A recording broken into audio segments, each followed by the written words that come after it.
Hello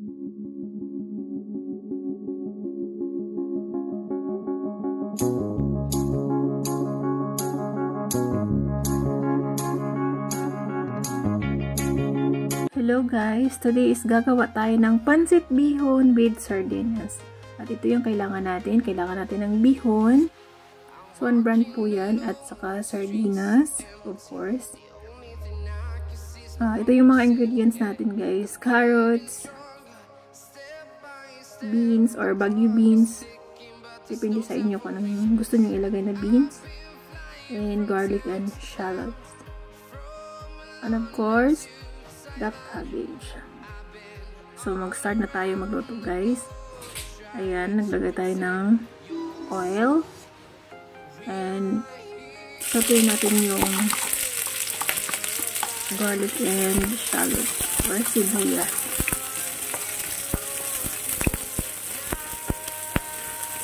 Ayan. I-saute lang natin hanggang mag-brown yung garlic at saka yung sibuyas.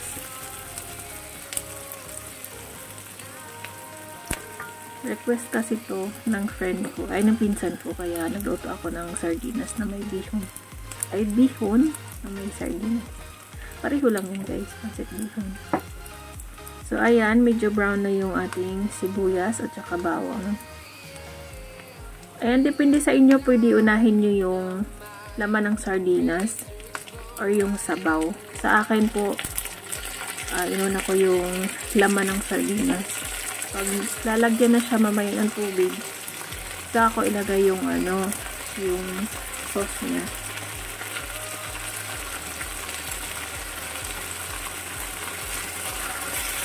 Ayan. Inuna ko na siya para yung langsa ng isda. At saka lagay natin yung carrots. Ayan, haluin lang natin.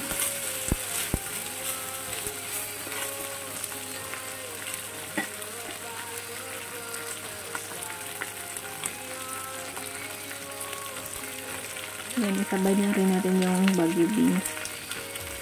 Pwede na siya pag haluin kasi maninipis lang yung cut ng carrot. Sabay na siya maluto.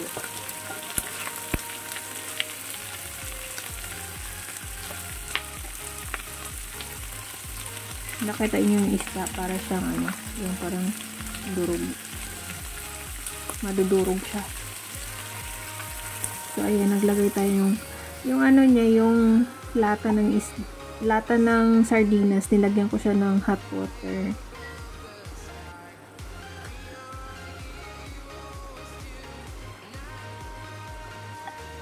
Kailangan madami yung tubig kasi yung sa pancit bihon.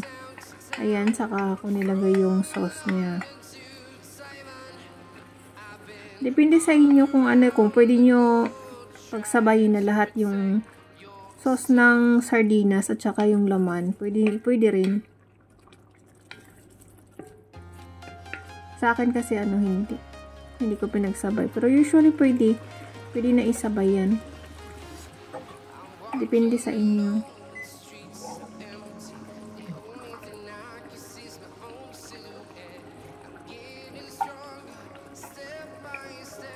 Shout out everyone, Solid and Liquid team. Thank you so much everyone sa support niyo palagi sa premiere. Kay Just Elise at saka kay Elodge Gaming. Thank you so much guys sa walang sawang pag-support. Ayan, nilagyan natin ng black pepper. Masarap pag may black pepper. Pwede niyo damihan para talagang malasahan niyo yung black pepper. And salt.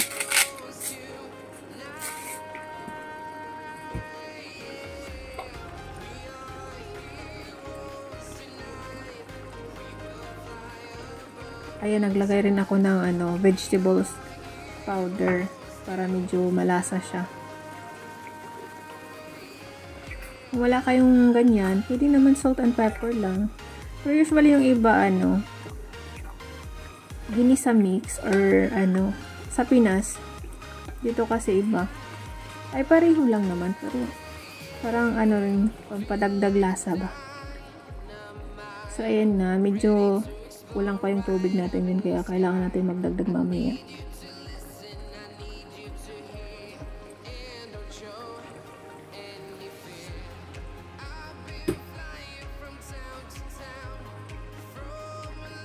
Kahit ano, hindi nyo siya takpan. Pero ako, mamaya tatakpan ko yan siya. Para mabilis siya maluto. Ayan, takpan muna natin saglit.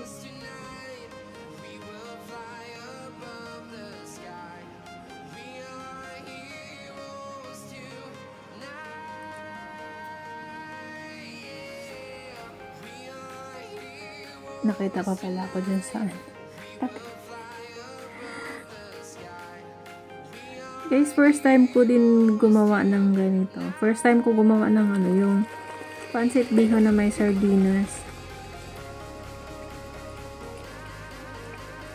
Diba? Pag ano, kung ano lang meron kayo dyan. Kung may sardinas kayo, kung ano-ano. Kung wala kayong bihon, pwede nyo rin ilagay yung noodles, yung pancit canton. Pwede yan. Diba kadalasan sa atin ano, sardinas talaga, tsaka yung pancit canton or pancit. Yung ano yan guys, nilagay ko na yung cabbage, pinagsabay ko na yung cabbage at saka yung bihon natin. Yung bihon, nilagyan ko na siya ng dark soy sauce para kunti na lang mamaya yung idadagdag natin sa ano, yung soy sauce. Dark soy sauce yung nilagay ko. Ayan na, paghaluin lang natin para ano yung lasa niya. Ma-absorb lahat ng ingredients doon sa nilagay nating cabbage at saka yung bihon. Eh, di ba guys, colorful. Thank you guys, nakagawa ako nito ng ano, dalawang Tupperware. At saka naubos talaga siya. Tsaka nagdala pa yung friend ko nito kasi pang dinner daw niya. Yan, nagdagdag ako ng kunting tubig kasi medyo dry siya.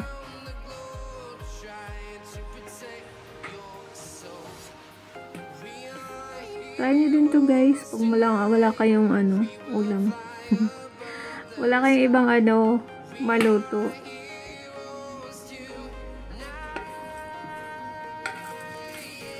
Kasi ano, parang nakakasawa din puro kayo ano, karne, yung baboy, yung manok. Diba, subukan nyo din yung ano, para kakaiba naman.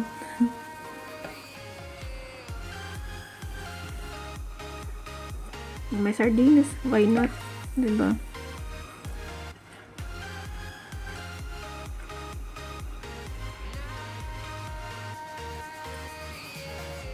Colorful na colorful yung kulay, diba? Makulay ang buhay. Sa sinabawang gulay. Ay, hindi pala yung sinabawan, guys. Try new anong tawag dito? Bagong luto. Yung hindi nyo pa siya naluto ever since. Ako kasi mahilig ako mag-ano, tray. Yung mga hindi ko pa na-try. Kasi wala namang mawawala, diba, pag subukan nyo.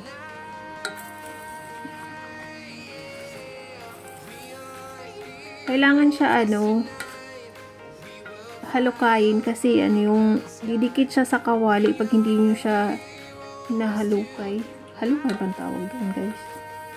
Ayun, o, dumikit na.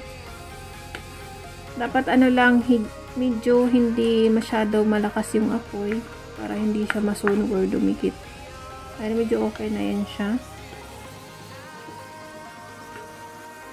Dinala ko to sa ano, Sunday ko to siya ginawa. Kasi dinala ko dun sa mga kaibigan. Yan yung lunch namin, ulam namin sa lunch. Kahit ito lang. At saka masarap din to guys sa tinapay. Palaman sa tinapay. Kung wala kayong kanin, tinapay, pwede siya. Pwede sa pandesal. Doon sa, anong tawag dun sa toast bread sa Pinas. Pwede to siya pwede siya pang palaman.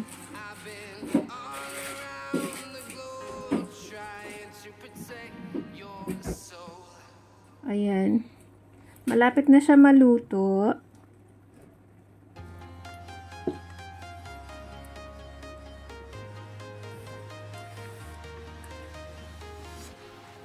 Ayan. Thank you so much guys for always watching.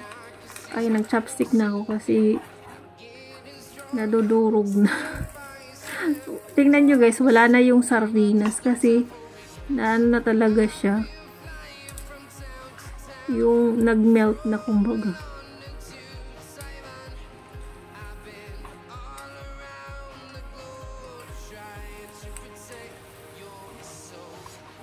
Ayan guys, pwede na yan.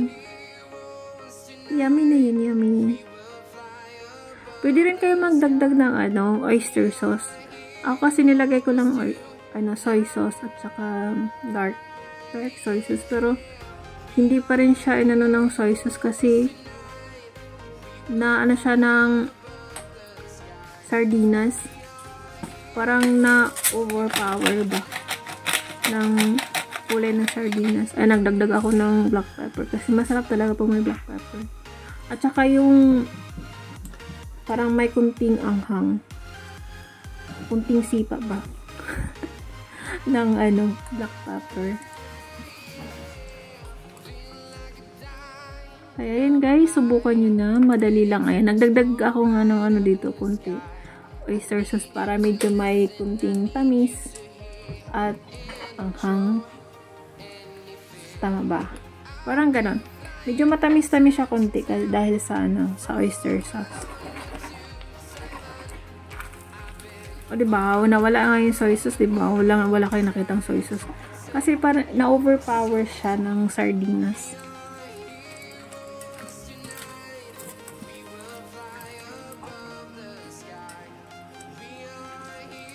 Pinatagal ko lang yung video guys para aabot sa Pero saglitan lang yan sa pagluto. Mabilis lang. Nagtagal lang dahil sa video. Para may pang-premiere tayo guys. Para-paraan, diba? Ayan. So, this is the final look. Ayan, naglagay tayo ng for garnish ng sibuyas. Ayan na. Ready to eat and ready to serve for everyone. Thank you so much for watching. Bye. Love you all.